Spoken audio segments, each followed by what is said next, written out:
Good evening 100 days weight loss சேலஞ்சில் day 85 and 86 என்ன சாப்பிட்டேன்னு சொல்லி பார்க்கலாம். மார்னிங் வந்துட்டு பிரேக்ஃபாஸ்ட் சாப்பிடல. 12 ஓ கிளாக்கு தான் வந்து லஞ்சே சாப்பிட்ருந்தேன்.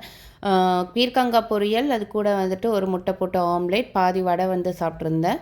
பழைய சாதம் தான் வந்து தயிர், பச்சை மிளகாய், சின்ன வெங்காயம் போட்டு வந்து சாப்பிட்ருந்தேன். இன்றைக்கி வந்து ஆஃபீஸ் ஒர்க் வந்துட்டு ரொம்ப ஹெவியாக இருந்துச்சு. கிட்டத்தட்ட ஒரு 3.5 hours கிட்ட வந்துட்டு கால்ஸ் மட்டுமே இருந்துச்சு. ஒரு 4 o'clock வந்து ஒரு பர்ஃபி மட்டும் வந்து சாப்பிட்ருந்தேன். 6 o'clock வந்துட்டு வீட்டில் வந்து கொஞ்சம் ஸ்நாக்ஸ் வாங்கிட்டு வந்திருந்தாங்க. ஸோ அதுதான் வந்து சாப்பிட்ருந்தேன்.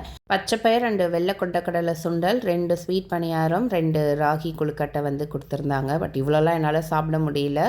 ஒரு ராகி கொழுக்கட்டையும் 2 ஸ்வீட் பணியாரம் எடுக்கவே இல்லை.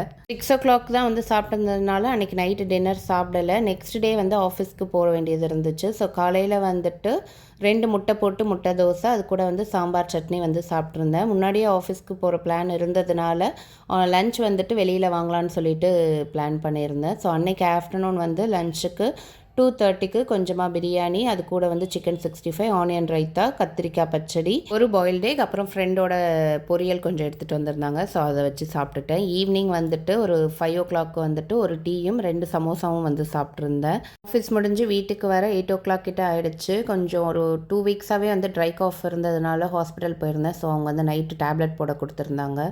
அதனால் வந்து சாப்பிட்டுட்டு நைட்டுக்கு வந்து ரசம் சாதம், ஒரு ஃபிஷ் ஃப்ரை, முட்டைகோஸ் பொரியல் வந்து சாப்பிட்டுட்டு மாத்திரை போட்டு அந்த டே வந்து ஃபினிஷ் பண்ணியாச்சு.